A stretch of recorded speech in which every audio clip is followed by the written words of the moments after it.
ప్రభువైన యేసుక్రీస్తు నామములో అందరికీ వందనాలు. ఈరోజు మనం బైబిల్లో ప్రార్థన గురించి చూడబోతున్నాం. ప్రతి సాటర్డే ప్రార్థన గురించి మనకు వాక్యాలు బోధించబడతా ఉన్నాయి. ఇందులో భాగంగా ఈరోజు అపోస్తుల కార్యముల గ్రంథంలో చేసినటువంటి రెండవ ప్రార్థన. గత వారంలో మనం మేడగదిలో పెంతెకొస్తు పండుగ ముందుగా మేడగదిలో వారు సిద్ధపాటు ప్రార్థన చేయడం, దేవుడు వారి ప్రార్థన విని పరిశుద్ధాత్మతో వారిని నింపడం, సంఘం యొక్క ప్రారంభాన్ని మనం చూసాం. అయితే ఇక్కడ మనకు కనిపిస్తుంది ఏంటి అని అంటే రెండవ ప్రార్థన మనం చూస్తూ ఉన్నాం.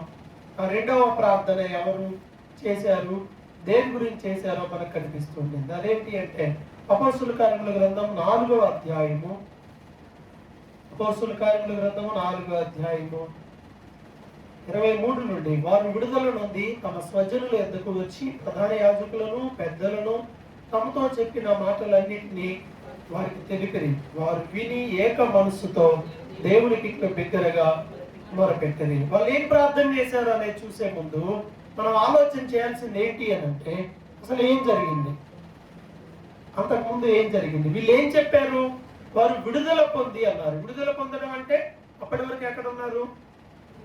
జైల్లో ఉన్నారు. ఎందుకు జైలుకి వెళ్ళారు? ఎందుకు బంధించబడ్డారు? ఎందుకు వారు కొట్టబడ్డారు అని అంటే వీళ్ళ మనం గమనిస్తే ఒక వ్యక్తిని 3వ అధ్యాయంలో మనం చూస్తే పుట్టుకతోనే పుట్టివాడైన వ్యక్తిని స్వస్థపరిచారు యేసు నామములో. దానికి వాళ్ళు తీసుకొని వెళ్ళి బెదిరించి చాలా చేశారు. అయినా సరే వీళ్ళు ఏం చేశారంటే వెళ్ళి సువార్తను ప్రకటించారు. బోధించకూడదని చెప్పారు వాళ్ళు, కానీ అయినా వాళ్ళు బోధించారు. ఎందుకంటే పరిశుద్ధాత్మ వారికి తోడుగా ఉన్నాడు, దేవుడు కూడా ప్రకటించమని చెప్పాడు. కాబట్టి ఇక ఏ చట్టాలు, ఎవరి ఆజ్ఞలు వీరిని భయపెట్టాల. ఈరోజు చాలా మంది చూడండి భయాన్నే షేర్ చేస్తా ఉన్నారు. ఇదిగో ఇక్కడ ఇలా జరుగుతుంది, క్రైస్తవులకు ఇలా జరుగుతుంది, జరిగితే జరగాలి, జరగనివ్వండి. దేవుని యొక్క ప్లాన్ లేకుండా మన తల వెంట్రుకల్లో ఒకటి కూడా రాలదని బైబిల్ చెప్తుంది. భయపడకూడదు. అలాంటి వాటన్నిటిని విని ప్రతిరోజు కొన్ని వాట్సాప్ గ్రూపులు ఉన్నాయి నాకు, వాటిలో ప్రతిరోజు దాంట్లో ఇదిగో ఇంతమంది అరెస్ట్ చేయబడ్డారు, ఇంతమంది కొట్టబడ్డారు, లేకపోతే ఇంతమంది ఇల్లు కూల్చేశారు, ఇన్ని చర్చిలు కూల్చేశారు, ఇలాంటివి ప్రతిరోజు కూడా వస్తూనే ఉంటాయండి. రోజు ఇక అవి చదివి చదివి చదివి లేదా విని విని విని ఒక దశలో ఇన్ని చర్చిలు కూల్చేశారంట, మందిని కొట్టారంట. అది కామన్ అయిపోతుంది. విని కూడా జరుగుతూనే ఉన్నాయి. ప్రపంచవ్యాప్తంగా ఇలాంటి సంఘటనలు జరుగుతున్నాయి. ఇలాంటివి జరిగినప్పుడు సంఘం యొక్క రియాక్షన్, స్పందన ఎలా ఉండాలంటే భయపడకూడదు. మన జీవితంలో నష్టం జరిగినప్పుడు, కష్టాలు వచ్చినప్పుడు, ఇబ్బందులు వచ్చినప్పుడు మన వాళ్ళు ఏమైపోతారంటే సాడ్ మోడ్లోకి వెళ్ళిపోతారు. ఇంకేముంది, ఇంకేం లేదు నా జీవితంలో, నేను చర్చి పడేగానే, ఓ బిల్డింగ్ పడేగానే ఇంకా సంఘం పాడైపోద్దా అంటే కేవలం భౌతికమైనటువంటి వాటిని బట్టి మనం ఎప్పుడు కూడా కృంగిపోకూడదు, విచారించకూడదు. అయితే వీళ్ళని గట్టిగా బెదిరించి విడుదల చేసినప్పుడు వీళ్ళు వచ్చి జరిగిందంతా చెప్పారు. ఇలా మమ్మల్ని బంధించారు, ఇలా బెదిరించారు, ఇది చెప్పకూడదని చెప్తున్నారు. ఇదంతా కూడా వాళ్ళంతా కూడా విని వాళ్ళు ఏం ప్రార్థన చేశారు? ప్రభువా, మనమైతే ఏం చేస్తాం? వాళ్ళు ఇలా చేశాడు. చాలా మంది తెలియక బేసిక్ లెవెల్లో ఉన్న వాళ్ళు అయితే ఆ అధికారులు ఇలా చేశారు, ఆ అధికారులు కాళ్ళు కొట్టేయాలి, లేకపోతే ఆ అధికారులు ఉండకూడదు, ఇవన్నీ చేయలే.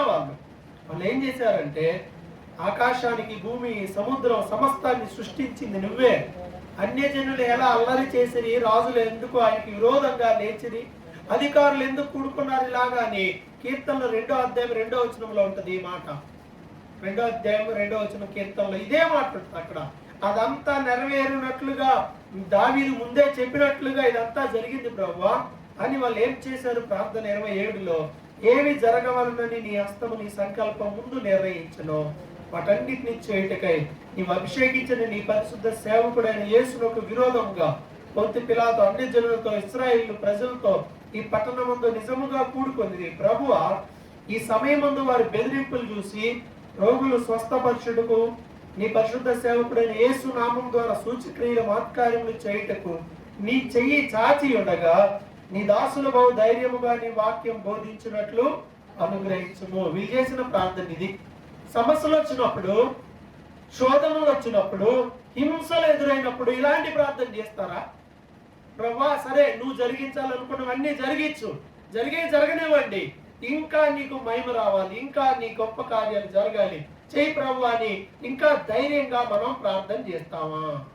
నష్టం జరిగితే ఎప్పుడు మన ఎదురు ఏముంటుందంటే, మనకు వచ్చే నష్టం, మనకు కలిగిన ఇబ్బంది, మనకి లేనిది ఏది, మన చేతగానితనం, మన అసమర్థత, మన దుఃఖం అన్ని ఎదురు పెట్టుకొని, ఇక ఎదురు సెల్ఫీ లాగే అనమాట, అన్ని ఎదురు పెట్టుకొని కూర్చోవడం, దాని వైపు చూడటం, ఏడవడం. నాకు ఇలా అయిపోయింది, నేను ఫెయిల్ అయిపోయా, నా దగ్గర డబ్బులు లేవు, నాకు ఆస్తి పాస్తులు ఏమి లేవు, లేకపోతే నా పరిస్థితి ఇది, ఇవి ఎప్పుడు మనుషులు కుంగదీస్తూనే ఉంటాయి కదా, అవునా కాదా? మనకున్న బలహీనతలు ఎప్పుడు మనల్ని కుంగదీస్తాయి, ఎప్పుడు, ప్రతి జీవితంలో, అది చిన్నదైనా పెద్దదైనా. అయితే దేవుణ్ణి మనం ముందు పెట్టుకోవాలి, దేవుని చిత్తాన్ని ముందు పెట్టుకోవాలి, దేవుణ్ణి బట్టి మనం ధైర్యం తెచ్చుకోవాలి. ఎవరిని బట్టి? దేవుణ్ణి బట్టి మనం ధైర్యం తెచ్చుకోవాలి. భక్తుడైన దావీదు జీవితంలో 2వ సమూయేలు గ్రంథంలో మనం చూసినట్లయితే, 1వ సమూయేలు గ్రంథం చివరి అధ్యాయంలో శత్రువులు వారి మీద దాడి చేస్తారు. దాడి చేసి సిగ్లక్ అనేటువంటి పట్టణానికి వీళ్ళంతా అక్కడ ఉంటారు. 1వ సమూయేలు గ్రంథము 30వ అధ్యాయంలో దావీదు అతని జనులందరూ సిగ్లక్ అనే పట్టణం మీద ఉంటే, అమాలేకీయులు దండెత్తి వచ్చి సిగ్లక్ పట్టణాన్ని తగలబెట్టారు, కొట్టారు, తగలబెట్టేశారు. అందరినీ చెరపట్టుకొని వెళ్ళారు, భార్యలు ఎత్తుకెళ్ళిపోయారు, పిల్లలు ఎత్తుకెళ్ళిపోయారు. ఇలాంటి భయంకరమైనటువంటి పరిస్థితి. చెప్పే జాగ్రత్త, గీత చుట్టూ సౌండ్లు కాదు. సో అమాలేకీయులు ఒరిజినల్ గా ఇక దావీదు యొక్క జనాభాని పూర్తిగా ధ్వంసం చేసి పట్టణాన్ని కొల్లగొట్టిన టైంలో వాళ్ళు ఎంతో ఏడ్చారు. బైబిల్ చెప్తుంది, ఇక ఏడ్చుటకు శక్తి లేకపోవనంత బిగ్గరగా ఏడ్చారు. ఇక ఏడ్చిన ఓపిక కూడా లేదు వాళ్ళ దగ్గర, మొత్తం కన్నీరు ఇంకిపోయింది. ఇక ఏడ్చినా రావు, ఎందుకని ఏం లేవు, అట్లా ఏడ్చారు. జరిగిన నష్టం అలాంటిది. అక్కడ ఉన్న వాళ్ళందరూ దావీదును రాళ్లతో కొట్టి చంపాలనుకున్నారు, దావీదుతో ఉన్న వాళ్ళే. అప్పుడు దాకా దావీదుకు జై అన్నారు, దావీదుతో పాటు ఉన్నారు, దావీదు సైన్యంలో వీళ్ళు భాగమే, వాళ్ళు కూడా రాళ్లతో కొట్టి చంపాలనుకున్నారు. ఇలాంటి పరిస్థితుల్లో బైబిల్ చెప్తుంది 6వ వచనం చివరి భాగంలో, రాళ్ళు రువి చంపుదమని వారు చెప్పుకొనగా దావీదు తన దేవుడైన యెహోవాను బట్టి ధైర్యము తెచ్చుకొనెను. ఇంత మాట ఉంది ఇక్కడ 30వ అధ్యాయం 6వ వచనం చివరి భాగంలో. తనతో ఉన్నవారు కూడా రాళ్లతో కొట్టి చంపాలని ప్రయత్నం చేశారు, కానీ దావీదు దేవునిని బట్టి ధైర్యం తెచ్చుకున్నాడు. నీ జీవితంలో నీకు నష్టము, కష్టము, ఇబ్బంది, అది ఎలాంటిదైనా సరే రానివ్వండి, నువ్వు ధైర్యాన్ని కోల్పోకూడదు. దేవునిని బట్టి నువ్వు ధైర్యం తెచ్చుకోవాలి. ఉందానికి ధైర్యం ఉందా? మనుషులకి ధైర్యం ఉండట్లా. ఎందుకు ఉండట్లేదంటే, మన ధైర్యం అంతా డబ్బు మీద, మనుషుల మీద, లోకంలో ఉన్న మిగతా వాటన్నిటి మీద. అవన్నీ ఉంటే మనకు ధైర్యం. ఎవరైనా మన దగ్గరకు వచ్చి పర్లేదులే, నేనున్నాను, నేను నీకు కావాల్సిన అన్ని చూస్తాను అన్నావు అనుకో, పెద్ద వ్యక్తి ఎవరన్నా అన్నారు అనుకో, ఓకే అని అనుకుంటాం. కానీ మనుషులు ఎవరు శాశ్వతము కాదు, మనుషుల ఒపీనియన్ కూడా శాశ్వతం కాదు. దావీదుతో పాటు ఉన్నారు, యుద్ధానికి వెళ్తున్నారు, ఫుల్గా దావీదు వల్లే వాళ్ళు బ్రతుకుతున్నారు, ఇన్ఫాక్ట్ హ్యాపీగా. అలాంటి వాళ్ళే దావీదును చంపాలని కూడా ప్రయత్నం చేశారు. అసలు ఏ రోజు ఎవరు మిత్రులుగా ఉంటారు, ఎవరు శత్రువులుగా ఉంటారు ఎవరికి కూడా తెలియట్లా. ఈరోజు పరిస్థితులు అలా ఉన్నాయి. ఒక ఇంట్లో వాళ్ళే ఎప్పుడు ఎలా మారుతున్నారో అర్థం కావట్లా, భార్య భర్తలే ఎలా మారిపోతారో తెలియడంలా, విచిత్రమైన పరిస్థితులన్నీ వస్తాయి లైఫ్లో. అయితే క్రైస్తవుడు ధైర్యంగా ఉండాలి. నిన్ను చూసి ఏమో ధైర్యం పోయిందిలేండి, వాడి ధైర్యం పోయిందిలేండి అంటానికి లేదు. ఎందుకని? నీ ధైర్యం దేంట్లో ఉంది? మీ ఆయనతో పాటు నీ ధైర్యం పోయిందా? పోతే సైతానుడి నిన్ను ఇంకా ఆట. డబ్బులతో పాటు నీ ధైర్యం పోయిందా? ఇక సైతాను పీల్చి పిండి పిప్పి చేసేస్తాడు. ఆరోగ్యం పోయింది కాబట్టి మనం బలహీనం అయిపోతాం. సైతానుడు అంటాడు, నువ్వు బలహీనుడివి, నువ్వు బలహీనురాలివి. కానీ బైబిల్ ఏం చెప్తుంది? పౌలు గారు అంటాడు కదా, నేను ఎప్పుడు బలహీనుడనో, నీ బలహీనతలో నువ్వు ఇప్పుడు బలహీనంగా ఉన్నాక నువ్వు బలవంతురాలివి అని అంటే ఒప్పుకుంటారా? అమ్మా ఇప్పుడు నువ్వు బలహీనంగా ఉన్నావు, ఇప్పుడే నువ్వు బలవంతురాలివి అంటే ఒప్పుకుంటారా? ఒప్పుకోరు. కానీ ఎవరైతే ఒప్పుకోగలుగుతారో తమ బలాన్ని గుర్తించిన వాళ్ళు ఒప్పుకోగలుగుతారు. నీ బలాన్ని నువ్వు గుర్తించాలి. దావీదు యెహోవాను బట్టి ధైర్యం తెచ్చుకొని ముందుకేశాడు అడుగు. దేవుడు అతనికి గొప్ప విజయాన్ని ఇచ్చాడు. దారి దేవుడే చూపించాడు. పరిస్థితులన్నింటిని అనుకూలపరిచాడు. మరలా పోగొట్టుకున్నంతా తిరిగి తెచ్చుకుని హ్యాపీగా ఉన్నారు. ప్రార్థన జీవితం ఇంపార్టెంట్. అందరు వ్యతిరేకంగా ఉన్నా కానీ దావీదు ఒక్కడ దేవుని దగ్గరికి వెళ్ళగలిగాడు. ధైర్యంగా ప్రార్థన చేశాడు. నెగటివ్ పరిస్థితుల్లో మనం పాజిటివ్గా ఉన్నాం. అన్ని పోయినాయి, నష్టాలు జరిగినాయి. ఏం మీ ఇంట్లో మీ ఒక్కరికైనా నష్టాలు, ఇంకెవరికి నష్టాలు జరగట్లేదా? ఎవరికి జరగట్లేదా? ఒక్కొక్కరికి ఒక్కో స్థాయి నష్టం జరుగుతుంది. ఒకరికి మరణం నష్టం అవ్వచ్చు, ఒకరికి అనారోగ్యం నష్టం అవ్వచ్చు, ఒకరికి ఆర్థిక నష్టం జరగవచ్చు, ఒకరికి పరువు నష్టం జరగవచ్చు. ఒక్కొక్కరికి ఒక్కొక్కటి. మనం అనుకుంటాం అబ్బాయి ఏదైనా కోలుకోవచ్చు కానీ కోలుకోలేమని. ఎవరికి వాళ్ళు అది చెబుతారు, పోల్చుకుంటా ఉంటారు. వాళ్ళ చెప్పుల్లో మన కాళ్ళు పెడితే అప్పుడు తెలుస్తుంది దాంట్లో ఎన్ని ముళ్ళులు ఉన్నాయి. అవునా కదా? బాగా భలే ఉన్నాయంటే పెట్టు, లోపలే పెట్టి నడిస్తే తెలుస్తుంది. బాగా ఏంటో అప్పుడు తెలుస్తుంది. అందువల్ల ఇప్పుడు అలాంటివి వద్దు. మన జీవితంలో మనకు ఎదురైన ప్రతి పరిస్థితుల్లో మనం దేవునిని బట్టి ధైర్యం తెచ్చుకోవాలి. దేవునిని బట్టి ధైర్యం తెచ్చుకుని మనం ముందుకెళ్లే వారంగా ఉన్నాం. సైతాన్ని నేను బలహీనపరుస్తాడు, పరిస్థితి నేను బలహీనపరుస్తుంది. కానీ దేవుని బట్టి నువ్వు ధైర్యం తెచ్చుకోవాలి. వీళ్ళు అధికారులు బెదిరించారు. యేసు నామాన్ని బట్టి మాట్లాడటానికి వీలు లేదని చెప్పారు. ఈరోజు భారతదేశంలో అన్ని రాష్ట్రాల్లో కాదు కానీ కొన్ని రాష్ట్రాల్లో, ఒక 10-11 రాష్ట్రాల్లో యాంటీ కన్వర్షన్ బిల్ అనేది. ధైర్యంగా వెళ్ళి బయట ప్రార్థన పెడితే కేసు పెట్టి లోపలేస్తారు. కుటుంబ ప్రార్థన పెట్టుకుంటే కేసు పెట్టి లోపలేసేస్తారు. వీధుల్లో ఎలా పట్టాలో చెప్పుకోవడానికి లేదు, ఓ పాంప్లెట్ పంచడానికి లేదు, ఒక మాట చెప్పడానికి లేదు. పేరుకి రాజ్యాంగం అని చెప్పేసి పెడతా ఉన్నారు కానీ అంతా కూడా మత సంబంధమైన పిచ్చి వెర్రి బాగా పెరుగుతూ ఉంది. ఇప్పుడు ఎక్కడ చూసినా అది ఇంకా పిక్ స్టేజ్కి వెళ్ళిపోతా ఉంది. పెరగనివ్వండి, దేవుని వాక్యం కూడా పెరుగుతూనే ఉంటారు. మరణాలు, హతసాక్షులు, కొనబడుతున్నటువంటి మందిరాలు, దాడులు చేయబడి బంధించబడుతున్న సేవకులు, వాళ్ళ పిల్లలు. ఏమంటే ఇక్కడ మనకంటే ఎవరో ఒకళ్ళ పక్కన ఎవరైనా చూసే ఉంటారు. బయట ఒరిస్సా, ఛత్తీస్గఢ్, ఉత్తరప్రదేశ్, రాజస్థాన్, మహారాష్ట్ర అటు వెళ్తే వారం కూడా ఉండలేదు. మనైతే ఇటువైపు ఉన్నాను దారుణం. ఎవ్వరు వచ్చి పలకరించే వాళ్ళు కూడా ఉండరు మామూలుగానే. ఇలాంటి పరిస్థితుల్లో కూడా ధైర్యంగా పరిచయం చేస్తున్నారు. ఆయన అరెస్ట్ చేస్తే ఇప్పుడు ఏం పరిస్థితి ఏంటి? చిన్నపిల్లలు ఉంటారు, వాళ్ళ పరిస్థితి ఏంటి? అయ్యో పాపం అనే వాళ్ళు కూడా ఉండరు. సంఘంలో వాళ్ళు ధైర్యంగా బయటకు వచ్చే పరిస్థితులు ఉండవు. ఎలా ఉంటుందో ఆలోచించేయండి. ఎప్పుడు మన సమస్యలే పెద్దలను అనుకోమాకండి. లోకంలో చాలా పెద్ద మోసే వాళ్ళు ఉన్నారు. మనకి ఇంకా దేవుడు చాలా మంచి అనుకూలమైన వాతావరణ పరిస్థితులు ఇచ్చాడు. మాట్లాడటానికే లేదు, చెప్పడానికి లేదు. ఇలాంటి పరిస్థితుల్లో గట్టిగా అప్పుడే బెదిరించి పంపించారు. వీళ్ళు వచ్చి సంఘానికి జరిగినవన్నీ చెప్పారు. అప్పుడు చెప్పినప్పుడు వీళ్ళు ఇలా ప్రార్థన చేశారు, ప్రభువా ఏమి జరగాలని నీ హస్తం ముందుగా సంకల్పించిందో వాటన్నిటినీ జరిగించు. చెప్పగలుగుతాం మనం, ప్రభువా పర్వాలేదు, వాళ్ళు ఎన్ని అరెస్టులు చేసినా, వాళ్ళు ఎన్ని దెబ్బలు కొట్టినా, వాళ్ళు ఎన్ని బెదిరింపులు బెదిరించినా కానీ నీ కార్యం ఆకుండా, ఈ బెదిరింపులు భయపడకుండా నీ చెయ్యి చాపి ఎన్ని స్వస్థతలు జరగాలో అన్ని జరిగించు. ఎంతమంది మారాలో అంత మారుమనసు రావాలి. నీ దాసులు ధైర్యంగా ఇంకా చెప్పాలి, వాళ్ళకి శక్తినివ్వని ప్రార్థన చేశారండి. ఇంకా ధైర్యంగా బోధించడానికి ప్రార్థన చేశారు. ఇప్పుడు వీళ్ళు పరిస్థితులకు భయపడ్డారా, ఎదురెళ్తున్నారా? భయపడిపోయారా?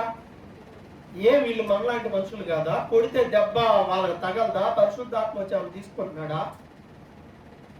వాళ్ళు ఎందుకు ఇంత ధైర్యంగా ఉన్నారంటే వాళ్ళు డిసైడ్ అయిపోయారు. వీళ్ళు శిష్యులండి, వీళ్ళు అపోస్తులండి. లోకంలో వాటి కోసం ప్రాకులాడేవారు కాదండి. వీళ్ళకి లోకం యోగ్యమైంది కాదు. బ్రతికితే ప్రభు కోసం బ్రతకాలి, చనిపోయిన ఆయన కోసం అది మాకు లాభమే అనుకున్న బ్యాచ్ ఇదంతా.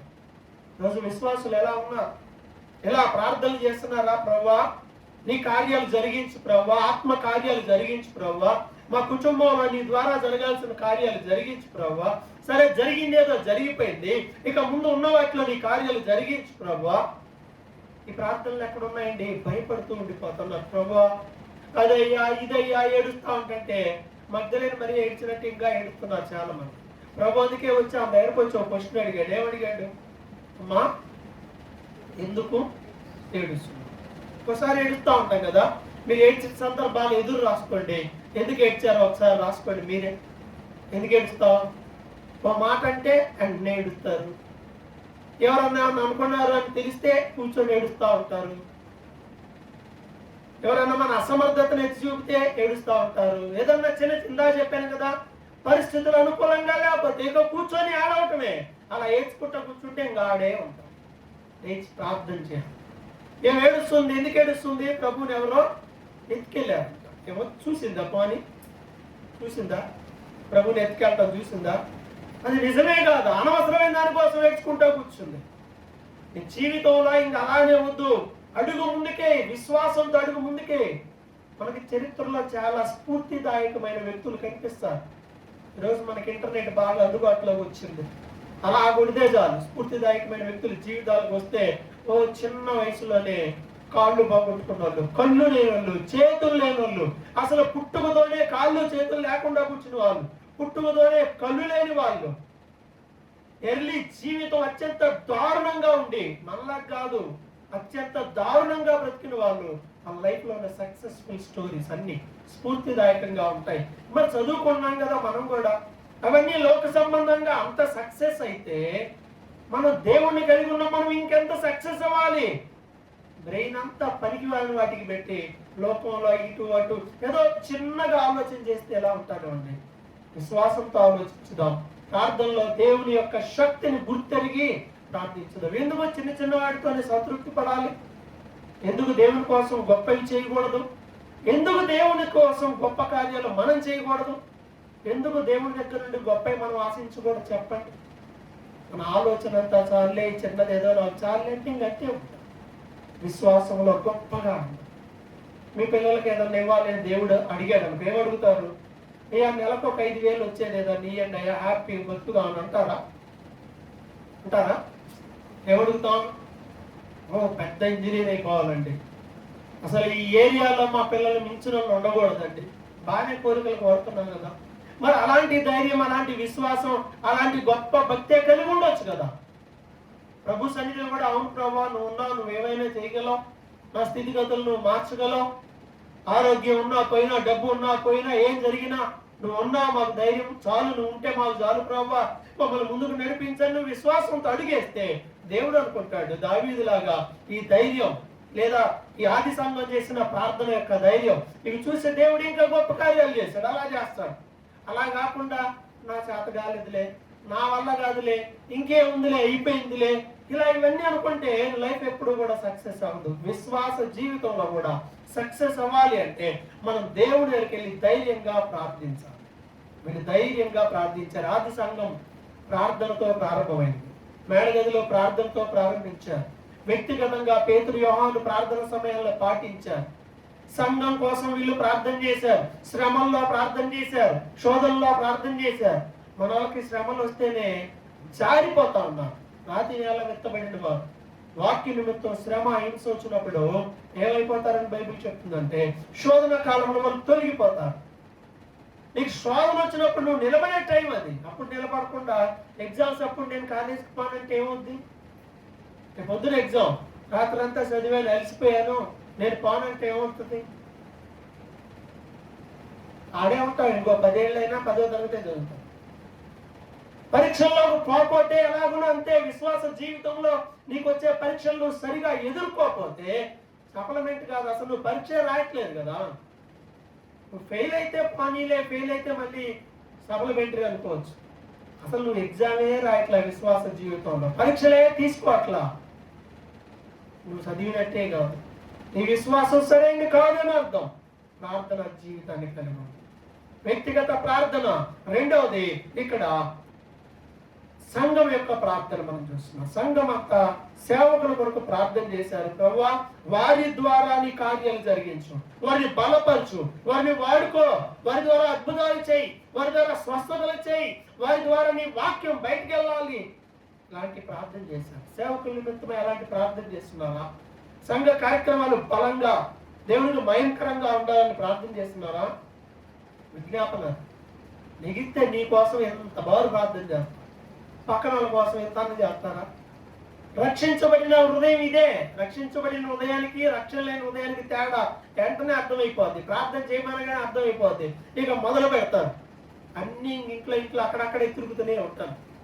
ఆ ప్రార్థన గేట్ కూడా దాటదు. ఇంకా పక్కన వాళ్ళ కోసం అసలు చేయటం ఏముండదు, సంఘం కోసం అసలు చేయరు, సేవకుల కోసం అయితే నేను చెప్పే పని లేదు. నా గురించి అది చేస్తావు ఎప్పుడన్నా? నిజం చెప్పు, ఎప్పుడు చేస్తావు? చెయ్యవు కదా? చేస్తావా? చెయ్యం. నిజం చెయ్యి. ఇప్పుడు నుండే ఎంతమంది కోసం, ఇతరుల కోసం ప్రార్థన చేస్తావో, ఇతరుల అక్కర్ల కోసం ప్రార్థన చేస్తావో, ఇతరుల ఇబ్బందులు తెలుసుకొని ప్రార్థిస్తావో, దేవుని కార్యాల కోసం ఎంత ప్రార్థన చేస్తావో దేవుడిని అంత పైకి ఎత్తుతాడు. లేచిన దగ్గర నేను, మా అమ్మ, మా ఇంట్లో వాళ్ళు, పైన కింద పక్కన ఈ ఇల్లే చూసుకున్నాం అనుకో, ఏమిరా ఈ మనిషికి ఎంత ఇచ్చినా అసలు సుఖమే లేదు, పక్కన గురించి ప్రార్థన లేదు, పాడు లేదు అనుకుంటారు. విశ్వాసి ప్రార్థన ఎలా ఉండాలి? తిమోతి పత్రికలో ఒకసారి మనం చూడండి. అపోస్తలుడైన పౌలు చెప్పాడు, తిమోతికి రాసిన మొదటి పత్రిక 2వ అధ్యాయము 1వ వచనం. ఈ బైబిల్లో తిమోతి పత్రిక కొత్త నిబంధనమ్మా, పాత నిబంధన చూస్తున్నా. 1వ తిమోతి 2వ అధ్యాయం 1వ వచనం, పేజీ నంబర్ 190.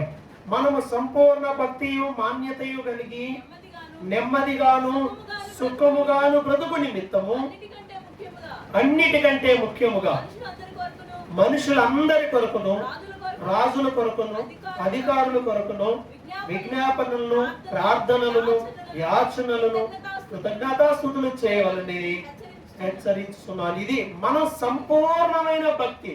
నీ భక్తి ఫుల్గా ఉండాలంటే, కంప్లీట్ గా ఉండాలి అంటే ఏం చేయాలంటే, సుఖంగా బ్రతకాలంటే, నువ్వు సుఖంగా ఉండాలంటే ఏం చేయాలి? అందరి కోసం ప్రార్థన చేయాలి. ఎవరెవరి కోసం? ఫస్ట్ ఇండియా కోసం ప్రార్థన చేయాలి. ఇండియాని పరిపాలన చేసే నాయకుల కోసం ప్రార్థన చేయాలి. మనల్ని పాలన చేసేటువంటి అధికారుల కోసం ప్రార్థన చేయాలి. అప్పట్లో రాజులు ఉన్నారు, ఇప్పుడు లేరు కదా. సో మనల్ని పాలన చేసేది ఇప్పుడు ఎవరు? ఎమ్మెల్యేలు, మంత్రులు. కేంద్రంలో కూడా ఎంపీలు, మంత్రులు. వాళ్ళ కోసం ప్రార్థన చేయాలి. అలాగే అధికారుల కోసం ప్రార్థన చేయాలి. అధికారుల కోసం ప్రార్థన చేయాలి, విజ్ఞాపన చేయాలి, యాచన అడగాలి. ప్రభు దగ్గరికి వెళ్ళి అడగాలి. యాచన ఎలా అడుక్కుంటారు? అనుకునే వాళ్ళు ఇచ్చిన దాకా వదులుతారా? లేవు అంటే పోతారా? కొంతమంది చిన్నపిల్లలు ఎత్తుకుని వచ్చారు, అమ్మ లేవులేమ్మా అని అంటే, చూడయ్యా చిన్నపిల్లయ్యా, ఆకలి అవుతుందయ్యా, నిన్నటువంటి తినలేదయ్యా, మొన్నటి, ఎన్ని చెప్తారు. ఏదో ఆ విధంగా మన దగ్గర నుంచో రూపాయిన నువ్వు ఎంత ఇచ్చినా తీసుకుంటారు. ముందు ఎలా అయినా సరే పోనీయరు, దాటిపోకుండా అడుగుతా ఉంటారు. ఇచ్చిందాకా. దేవుని సన్నిధిలో అడిగావా? యేసు ప్రభు ఇలానే ప్రార్థన చేశాడని హెబ్రీ పత్రికలో కూడా ఉంది. శరీరధారి అయిన దినాల్లో యేసు ప్రభు ఏం చేశాడు? విజ్ఞాపన ఇలానే చేశాడు. ఆయన శరీరధారి అయిన దినాల్లో హెబ్రీ పత్రిక 5:7లో, హెబ్రీ 5:7, శరీరధారి అయిన దినముల్లో మహారోదనముతోనూ కన్నీళ్లతోనూ తను మరణం నుండి రక్షింపగలవానికి ప్రార్థనలు, యాచనలు సమర్పించి భయభక్తులు కలిగి ఉన్నందున ఆయన అంగీకరింపబడిను. ఆయన పొందిన శ్రమల వల్ల ఆయన విధేయత నేర్చుకున్నాడు. హెబ్రీ పత్రిక 5వ అధ్యాయం 7వ వచనం, 8వ వచనం ఈ విషయాన్ని తెలియజేస్తుంది. ప్రభు అయిన యేసుక్రీస్తు లోకంలో శరీరధారిగా ఉన్నప్పుడు ఎంత ప్రార్థన చేశాడు. మరి మనకు అవసరం లేదా ప్రార్థన? ఎంత ప్రార్థన చేస్తున్నారు? ఏమండి, పాతదో ఒకటి ఒకటి ఉండేది. నా దగ్గర ఒక పిల్లోడు పెడతా ఉంటాడు. ఎంత తిండం కాదు, ఎంత అయినా ప్రార్థన చేయని ఒకటి ఉండేది. ఎంత తిండం కాదు, ఎంతన్నా ప్రార్థన చేయని ఉంటుంది. ప్రార్థన నిర్లక్ష్యం. కొంతమంది బైబిల్ చదువుతారు, ప్రార్థన చేయరు. మళ్ళీ ఒక నాలెడ్జ్ బ్రెయిన్లో ఉంటే సరిపోదు. ప్రాక్టికల్గా ఉండాలి అంటే చదివింది, ప్రభువా నేను ఈ చదివాను, ఇలా ఉండాలని బైబిల్ చెప్తుంది, నేను అలా లేను, నేను అలా ఉండటానికి నాకు సహాయం చేయి ప్రభు అని చదివిన ప్రార్థన ఎత్తిపట్టి, చదివిన వాక్యాన్ని ఎత్తిపట్టి ప్రార్థన చేయాలి. ప్రార్థనలో గడుపుతున్నారా? ప్రార్థన శక్తిని పొందుకున్నారా? వీళ్ళు అలా ప్రార్థన చేశారు, దేవుడి కార్యాలు జరిగి వీళ్ళు భయపడి ఆగిపోయారా? ఇంకా శిష్యులు బెదిరించారయ్యా, జైలు వేశారయ్యా అని ఆగలా. అలా ప్రార్థన చేశారు. ఇంకా సంఘంలో కార్యాలు జరుగుతూనే ఉన్నాయి. విజ్ఞాపన ఆగల, సంఘం చేసే ప్రార్థన ఆగల. అందుకే దేవుని కార్యాలు కూడా ఆగకుండా అలా జరుగుతున్నాయి. మనం కూడా సంఘం లేదా వ్యక్తిగతంగా ప్రార్థన విజయాలు. నీ జీవితంలో ప్రార్థన విజయాలు ఉన్నాయా? నేను ప్రార్థన చేసుకుంటే దేవుడు నాకు ఇలా చేశాడని చెప్పగలవా? పక్కన ఎవరికన్నా నేను ప్రార్థన చేసుకున్న ఒకప్పుడు ఇలా అయ్యింది, దేవుడు ఇలా కార్యం చేశాడని నీ పక్కన చెప్పడానికి, గబుక్కని చెప్పడానికి 10 విషయాలన్నా నీ దగ్గర ఉన్నాయా? ప్రార్థన చేస్తేగా. ఏ కాడికి ఎదుటోళ్ళు చేయాలనే కోరతాం. తీసుకోవాలి, ప్రార్థన సాయం తీసుకోవాలి. ఇక్కడ వీళ్ళు ఏం చేశారు? వారు విడుదల పొంది వచ్చి ఏం జరిగిందో సంఘానికి చెప్పారు. సంఘం ప్రార్థన చేసింది. నువ్వు ప్రార్థన చేయాలి, సంఘం చేత కూడా ప్రార్థన చేయొచ్చు. కొంతమంది ప్రార్థన చేసుకోరు, ప్రార్థన చేయమని ఉండి కూడా అడగను, ప్రార్థన చేయమని అడగను కూడా అడగను. అదొక రకమైన గర్వం అన్నమాట. ఏదన్నా ఉంటే ఇంకొంతమంది ఉంటారు, వీళ్ళు చేసుకోరు కానీ వాళ్ళు మాత్రం చేయాలి, ఎదుటోళ్ళు చేయాలి. మీరు బాగా ప్రార్థన చేయండి. మీరేం చేస్తారంటే మేమేమో హ్యాపీగా సాపుకొని తిని సాపుకొని నిద్రపోతాం. ఇంకా ఇది ఒక బ్యాచ్. మీరు సరిగ్గా ప్రార్థన చేయాలి, అందుకే ఇలా జరగట్లా. ఎవడు చేస్తే జరిగేది ఏంటి? నీకు నాకు అర్థం కాల. నీ కోసం ఎవడో ప్రార్థన చేస్తే జరగటం అనేది బైబిల్ ఏడన్నా ఉంటే చూపించండి. ఎక్కడన్నా ఉందా? కేవలం వీళ్ళే ప్రార్థన చేస్తారు, సేవకులే ప్రార్థన చేస్తారు, వీళ్ళు చేసే పని లేకుండా మంచిగా జరిగినట్టుందా? ప్రార్థన సాయం కోరుకోవడంలో తప్పు లేదు. వీళ్ళు కోరారు, వాళ్ళు అలానే ప్రార్థించారు, గొప్ప కార్యాలు జరిగింది. ప్రార్థన ప్రాధాన్యత గుర్తించు. వ్యక్తిగతంగా ఎంతమంది ప్రార్థనలో గడుపుతున్నారు? రాత్రి జాములు ఏందో నిద్ర పట్టకపోతే ప్రార్థన చేసుకోవచ్చుగా. అబ్బాయి నిద్ర పట్టకపోతే ఇంకొక గంట అయినా ఫోన్ ఆపరేటింగ్ కావాలి కానీ ప్రార్థన ఎందుకు? సరే ఆలోచన చేయండి.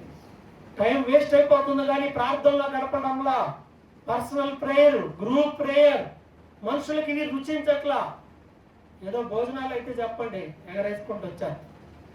కానీ ప్రార్థన చేద్దామండి 1 గంట 2 గంటలు అంటే పోనీ రాత్రుల పూట అన్నా పెడదాం, అందుకే ఏమన్నా వస్తారేం కుదరట్లేదు, బిజీగా ఉన్నారంటే ఇప్పుడు రాట్లా. టైం వచ్చింది, అందరికీ టైం వచ్చింది. టైం వచ్చినప్పుడు చేసేది ఏం లేదు, ఎవరు ఏం చేయలేరు. ప్రార్థన చేద్దామమ్మా, ప్రార్థన చేద్దాం, ప్రార్థన చేద్దాం అవుతూనే ఉంటుంది. నీ నిర్లక్ష్యం యొక్క ప్రభావం ఒకరోజు ఉంటుంది. అందుకే పర్సనల్గా ప్రార్థనలో ఉండండి, సంఘంలో ప్రార్థనలో ఉండండి, కుటుంబాల్లో ప్రార్థనలో ఉండండి. ప్రార్థన ఉండాలి. పొద్దున్నే లేచి ప్రార్థన చేయాలి. చెయ్యం. సేవకుడిని ఉద్యోగానికి ఎంతో బలంగా ఉద్యోగంగా వాడబడిన ఆయన దగ్గరికి వెళ్ళి మీ ఉద్యోగ రహస్యం ఏంటి అని అడిగారు. చెప్పాడట, నెంబర్ 1 ప్రార్థన, నెంబర్ 2 ప్రార్థన, నెంబర్ 3 ప్రార్థన. అన్నిటికీ ప్రార్థనేనా? అన్నిటికీ ప్రార్థనే. మన ప్రయాస కాదు ప్రార్థన. కోరికలు చాలా ఉంటాయి, దేవుని సరికి వెళ్ళి ప్రార్థన చేయాలి కదా. ఈరోజు కుర్రోళ్ళ పరిస్థితి ఏంటి అంటే ఇదే, కోరికలు చాలా ఉంటాయి. అమెరికాని ఏలేయాలనుకుంటాం, ఇంగ్లాండ్ రాణిలా అవ్వాలనుకుంటాం, లేకపోతే ఇన్ని లక్షలు ఇన్ని కోట్లు సంపాదించాలని, ఎన్ని కథలన్నీ బాగానే ఉంటాయి. కానీ దేవుడి దగ్గరికి వెళ్ళి ప్రార్థన చేస్తారా? చేస్తారా? తెలిసి ఇంకా అటు పడిపోతే ఇంకంతే, గల్లంత అయిపోతారు. దేశం దాటాక గల్లంత అవుతారు చాలా మంది, అందరు కాదు చాలా మంది. సిచ్యువేషన్స్ గల్లంత చేస్తాయి. అడ్రస్ ఉండదు. ప్రియమైన వాళ్ళ ప్రార్థన జీవితాన్ని కాపాడుకోవాలి. వీళ్ళు అపోస్తుల కార్యములు 4వ అధ్యాయం 27లో అంటారు, ఏవి జరగాలని నీ హస్తము ముందుగా సంకల్పించిందో వాటన్నిటిని ఏమి నిర్ణయించావో వాటన్నిటిని జరిగించు ప్రభు అని ప్రార్థన చేశారు. ఇలాంటి గొప్ప ప్రార్థనలు మనం కూడా చేయాలి. సంఘం ఎవరెవరి కోసం ప్రార్థన చేయాలో తిమోతి ద్వారా మనకి దేవుడు తెలియజేశాడు. అధికారుల కోసం, రాజుల కొరకు, పాలకుల కోసం, మన పొరుగు వారి కోసం, పక్కన ఉన్న వారి సమస్య ఏందో తెలుసుకొని గేలి చేయడం కాదు, వారి గురించి మన కోసం ప్రార్థన చేయాలి. మనం ప్రార్థన చేయాలి, మన అవసరతలు ఎదుటి వాళ్ళకి చెప్పాలి, సంఘంలో ప్రార్థన చేసుకోవాలి, కుటుంబంలో ప్రార్థన చేసుకోవాలి, అందరిని పిలిచి కుటుంబాల్లో ప్రార్థన చేసుకోవచ్చు. ఇలా మనం ప్రార్థన మనల్ని ఏం చేస్తుందంటే బలపరుస్తుంది, విశ్వాసంలో మనల్ని ముందుకు తీసుకెళ్తుంది అనే విషయాన్ని కూడా మనం గ్రహించాలి. చాలా మందికి తెలియదు. ఇది తెలియకుండా ప్రార్థన విలువని గుర్తెరక్క ఆ జీవితాన్ని పాడు చేసుకుంటూ ఉంటారు. కాబట్టి ప్రార్థన యొక్క విలువని మనందరం కూడా గుర్తించవలసిన వారమై ఉన్నాం. ఈరోజు చాలా మంది ప్రార్థన అంటేనే తక్కువ, మిగతా వాటన్నిటికి మాత్రం బాగానే ఉంటారు. అందుకే ప్రార్థనలు పోగొట్టుకోవద్దు. పర్సనల్ ప్రేయర్, చర్చిలో జరిగే ప్రేయర్, తర్వాత బయట ఎక్కడైనా జరిగేటువంటి ప్రేయర్ ఏదైనా సరే. ప్రార్థన అంటే ఏంటి? ప్రార్థన అంటే దేవునితో మాట్లాడటం. ఇది ఎక్కడ పోగొట్టుకోకుండా విశ్వాసంలో బలంగా ఉందాం. వీళ్ళు తమ ప్రార్థన జీవితాలని బలంగా కాపాడుకున్నారు. తద్వారా దేవుడు ఏం చేశాడు? బలమైన కార్యాలని వాళ్ళ జీవితంలో జరిగించడం మనం చూస్తున్నాం. కాబట్టి ప్రియులారా, ఎక్కడున్నా సరే ప్రభు సన్నిధిలో ప్రార్థనలో ఉందాం, విశ్వాసంలో ఎదుగుదాం, వాక్యాన్ని బట్టి ధైర్యం తెచ్చుకుందాం. పరిస్థితులు కుంగదీసిన వ్యతిరేకంగా ఉన్నా ప్రభు దగ్గరికి వెళ్ళి ప్రార్థన చేసినట్లయితే ప్రభు మనందరికీ తప్పకుండా సహాయం చేస్తాడు. మనం చేయాల్సింది ఏంటంటే మన ప్రార్థన జీవితాన్ని మరలా తిరిగి పొందుకోవటం ఒకటి, రెండవది ఇంకా పెంచుకోవడం ఇంకొకటి. ఇన్ఫ్యాక్ట్ మీకు నిజం చెప్తున్నాను, ఇప్పుడున్నటువంటి సంఘం నడిపించడం, ఈ పరిచర్య, వీటన్నిటికీ అసలు నేనైతే సరిపోనని నాకు అర్థమైంది. ఈ రాళ్ళు పగలగొట్టడం మన వల్ల కావట్లా. ఎంత చెప్పినా మనుషుల హృదయాలు వేరుగా ఉంటున్నాయి. ఇవన్నీ కేకలేస్తే జరిగే కాదు, వాదిస్తేనే ఒప్పిస్తూనే అయ్యేవి కాదు. ప్రార్థన చేస్తే కరుగుతాయి, ప్రార్థనలో కనిపెట్టాలి, మామూలుగా అవ్వం. కాబట్టి మన ఓటమిని దేవుడి దగ్గర తీసుకెళ్ళి ప్రభువుని అడిగితే దేవుడు అన్నీ కూడా చేస్తాడు. కాబట్టి మన కుటుంబంలోనూ, సంఘములోనూ, వ్యక్తిగత జీవితంలోనూ మనం ఏ ప్రార్థనకు దూరంగా ఉంటున్నామో, దేని విషయంలో బలహీనంగా ఉంటున్నామో గ్రహించి మరలా తిరిగి అదే ప్రార్థన శక్తిని కలిగి దేవుని దగ్గర గొప్ప ప్రార్థన విజయాలు పొందాలి. ఈ ఆది సంఘం సమస్యలు వచ్చినా, ఇంత పెద్ద శోధనలు వచ్చినా కూడా ధైర్యంగా నిలబడి ఏం చేశారు? ప్రార్థన చేశారు. ఎలాంటి పరిస్థితులైనా పర్లేదని ప్రార్థన చేశారు. దేవుడు వారిని బలపరిచాడు. ఇంకా సంఘంలో గొప్ప గొప్ప కార్యాలు జరిగినాయి. కాబట్టి మనం కూడా ప్రార్థించుదాం. దేవుడు మన జీవితంలో, సంఘంలో గొప్ప కార్యాలను చేస్తాడు.